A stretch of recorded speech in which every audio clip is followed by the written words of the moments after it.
Assalamualaikum dear students. Today we'll discuss about the examples of resonance. Students सबसे पहले मैं start करता हूँ ट्यूनिंग फॉक से। ये आप अपनी लाइब्रेरी लैब में भी यूज़ करेंगे।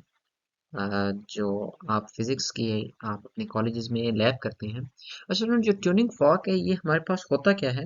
ये हमारे पास एक साउंड रेजोनेटर है। ये हमारे पास क्या है? Sound sound resonator. हो गया। स्टूडेंट्स हमारे पास इसकी ये दो आप समझ लें यू शेप में ये हमारे पास क्या है इसकी दो टू प्रोंग्स है। ठीक हो गया। To prongs. और स्टूडेंट जो हमारे पास एक है वो हमारे पास क्या कहलाती है? टाइम। ठीक हो गया। जो एक चीज है हमारे पास ये हमारे पास क्या कहलाती है? टाइम। ठीक हो गया। अच्छा स्टूडेंट ये प्रोंग्स हैं ये वाइब्रेट करती हैं और हर ट्यूनिंग फॉर्क का स्टूडेंट्स एक अलग फ्रीक्वेंसी होती है जिससे ये क्या करते हैं? वाइब्रेट करती हैं। और स्टूडेंट्स जो पिच है हमारा ये ज़्यादातर हमारे पास यूज़ होता है म्यूजिकल इंस्ट्रूमेंट्स में। म्यूजिकल इंस्ट्रूमेंट्स में। ठीक हो गया।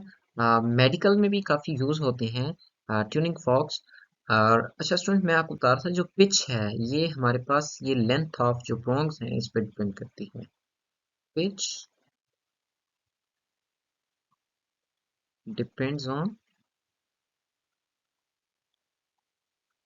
Length of prongs.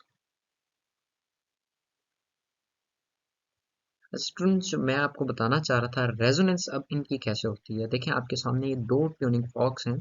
अगर देखें अब ये बॉल पेंडुलम से इसको क्या किया जा रहा है? इसको स्ट्राइक किया जा रहा है ट्यूनिंग फॉक को और ये हमारे पास क्या कर रहा है? ये हमारे पास वाइब्रेट कर रहा है। ये जो फर्स्ट ट्यूनिंग फॉक है ये क्या कर रहा है? वाइब्रेट कर रहा है। मैं कहता हूँ स्टूडेंट इसकी जो फ्रीक्वेंसी है जिससे ये वाइब्रेट कर रहा है ये मेरे पास है 550 हर्ट्ज। ये मेरे पास कितनी है? 550 हर्ट्ज। और स्टूडेंट जो हमारे पास सेकंड ट्यूनिंग फॉक है इसकी मैं कहता हूँ 545 हर्ट्ज है। ठीक है स्टूडेंट्स ये हमारे पास कितनी है? 545 हर्ट्ज।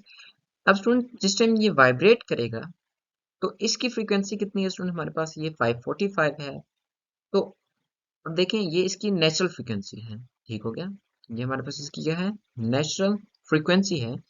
जो स्टूडेंट्स अगर ये दोनों फ्रीक्वेंसीज आपस में मैच नहीं होती तो इसका मतलब है ये रेजोनेंस नहीं करेंगे। तो स्टूडेंट्स अगर ये हमारे पास जो सेकंड ट्यूनिक फॉक है इसकी नेचुरल फ्रीक्वेंसी अगर हमारे पास 550 हो। कितनी हो? 550। अगर ये 550 होगी तो आप देखें ये विदाउट हमारे पास कांटेक्ट में आए ये क्या करने लग जाएगा? ये भी वाइब्रेट करने लग जाएगा। क्यों? इसकी जो नेचुरल फ्रीक्वेंसी थी वो इसकी फोर्स्ड जो हमने फ्रीक्वेंसी थी इन दोनों के बराबर हो गई। अगर फ्रीक्वेंसी बराबर होगी तो इसी तरह हमारे पास जो टाइम पीरियड होगा वो भी इनका क्या होगा? बराबर होगा। तो एक ये एग्जांपल थी जो ट्यूनिंग फॉर्क में इस्तेमाल होती है। नेक्स्ट हम देखते हैं हमारे पास जो माइक्रोवेव ओवन है या इसमें हमारे पास रेजोनेंस कैसे होती है। स्टूडेंट्स अब जो एग्जांपल है हमारे पास ये है माइक्रोवेव ओवन। इसमें स्टूडेंट्स देखें हमारे पास जो फ्रीक्वेंसी एक माइक्रोवेव हमारे पास क्या करती है? एक ना फ्रीक्वेंसी जो जनरेट करती है। ठीक हो गया। हमारे पास क्या करती है? एक फ्रीक्वेंसी इलेक्ट्रोमैग्नेटिक वेव्स होती हैं उनकी एक फ्रीक्वेंसी होती है। कौन सी होती है? EM waves. ठीक हो गया। इनकी एक खास फ्रीक्वेंसी होती है। ठीक हो गया। इनकी क्या होती है? वेव्स की फ्रीक्वेंसी होती है। आगे हम वेव्स पढ़ने जा रहे हैं एंड नेक्स्ट टॉपिक हमारा वेव फॉर्म के बारे में होगा और इसी तरह हम आगे वेव्स को कंटिन्यू करेंगे। तो फिर हम देखेंगे कि हर वेव की क्या होती है? एक फ्रीक्वेंसी होती है। स्टूडेंट जब वेव की फ्रीक्वेंसी होती है और जो अब देखें आपके पास जो खाना पड़ा हुआ है अंदर आपके पास कोई फूड आइटम है उसमें देखें कहीं ना कहीं आपके पास क्या होंगे? H2O के मॉलिक्यूल्स होंगे। H2O के मॉलिक्यूल्स होंगे। H2O हमारे पास क्या है स्टूडेंट्स? ये हमारे पास वाटर है, पानी। ठीक हो गया। तो जो हमारा खाना बना होता है इसमें कुछ ना कुछ मकदार किस चीज़ की होती है, पानी की। अच्छा, अब ये क्या होगी जो हमारे पास वाटर है, इसकी एक कोई ना कोई नेचुरल फ्रीक्वेंसी है जिस पे ये वाइब्रेट करे। ठीक हो गया? Natural frequency. तो स्टूडेंट्स जो हमारे पास ईएम की वेव है, इलेक्ट्रोमैग्नेटिक वेव, इनकी फ्रीक्वेंसी जब वाटर की नेचुरल फ्रीक्वेंसी के बराबर हो जाएगी। ठीक हो गया? जब ईएम वेव्स की फ्रीक्वेंसी हमारे पास वाटर के मॉलिक्यूल्स की नेचुरल फ्रीक्वेंसी के बराबर हो जाएगी, तो वहां पे स्टूडेंट्स हमारे पास क्या होगी, एनर्जी अब्सॉर्प्शन होगी। ठीक हो गया? एनर्जी अब्सॉर्प्शन होगी। अच्छा, जब एनर्जी अब्सॉर्प्शन होगी इसका मतलब ये है कि हमारे मॉलिक्यूल्स वाइब्रेट करेंगे। ठीक हो गया? Water molecules start vibrate. ठीक हो गया? ये वाइब्रेशन करेंगे और उससे हमारे पास क्या होगा, जो हमारा खाना है वो क्या हो जाएगा, गर्म हो जाएगा। ठीक हो गया? अच्छा स्टूडेंट्स, अब देखें इसी तरह हमारे पास जब हम फ्रीक्वेंसी ईएम की, हमारे पास जो हम अगर कोई प्लास्टिक की प्लेट है हमारे पास, या हमारे पास कोई ग्लास की प्लेट है जिसके अंदर हम अपना फूड आइटम गर्म कर रहे हैं, तो वो क्यों नहीं गर्म होगा? उसकी स्टूडेंट्स वजह ये है कि जो हम माइक्रोवेव ओवन में जो फ्रीक्वेंसी हम जनरेट करते हैं, ये हम वाटर की नेचुरल फ्रीक्वेंसी के बराबर रखते हैं। और प्लास्टिक या ग्लास जो है हमारे पास, या कोई मेटल है, प्लास्टिक ग्लास या कोई मेटल है, उनकी जो नेचुरल फ्रीक्वेंसी होती है वो हमारी ईएम वेव्स की फ्रीक्वेंसी के बराबर नहीं होती, जिसकी वजह से वहां पे रेजोनेंस नहीं हो पाती। और रेजोनेंस जब नहीं हो पाती तो उसकी वजह से हमारे पास क्या होता है, वो गर्म नहीं होगा। ठीक हो गया? प्लास्टिक ग्लास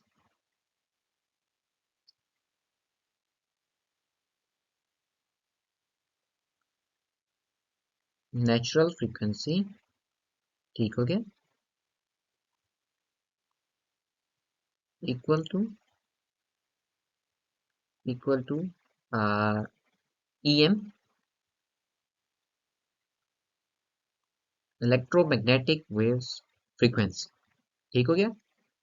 ये इस फ्रीक्वेंसी के बराबर नहीं होती, हत्ता कि अब एक कोई भी बॉडी है उसकी कोई ना कोई नेचुरल फ्रीक्वेंसी लाजमी होती है। Okay students? तो लेकिन जो प्लास्टिक और ग्लास हैं, इनकी जो नेचुरल फ्रीक्वेंसी है वो ईएम वेव की फ्रीक्वेंसी के बराबर नहीं होती, इस वजह से वो क्या होता है, रेजोनेट नहीं कर पाता। और जो हमारे पास वाटर मॉलिक्यूल्स हैं, इनकी जो नेचुरल फ्रीक्वेंसी है वो बराबर होती है ईएम वेव्स के बराबर, जिसकी वजह से हमारे पास क्या होता है, वहां पे रेजोनेंस होती है। नेक्स्ट एग्जांपल स्टूडेंट हम करेंगे जो हमारे पास रेडियो है। ठीक हो गया? स्टूडेंट इसमें हमारे पास रेजोनेंस कैसे होती है, हम स्टूडेंट देखें, आप ये जो बटन लगे होते हैं हम इससे क्या करते हैं, हम ट्यूनिंग करते हैं। ठीक हो गया? चैनल्स की क्या करते हैं, जब हम हमारे सिग्नल सही नहीं आ रहे होते तो हम इसको ट्यून करते हैं, और ट्यून करके हम जो सर्किट होता है, ठीक है, सर्किट जो होता है, सर्किट की हम क्या करते हैं, चेंज करते हैं नेचुरल फ्रिक्वेंसी को। नेचुरल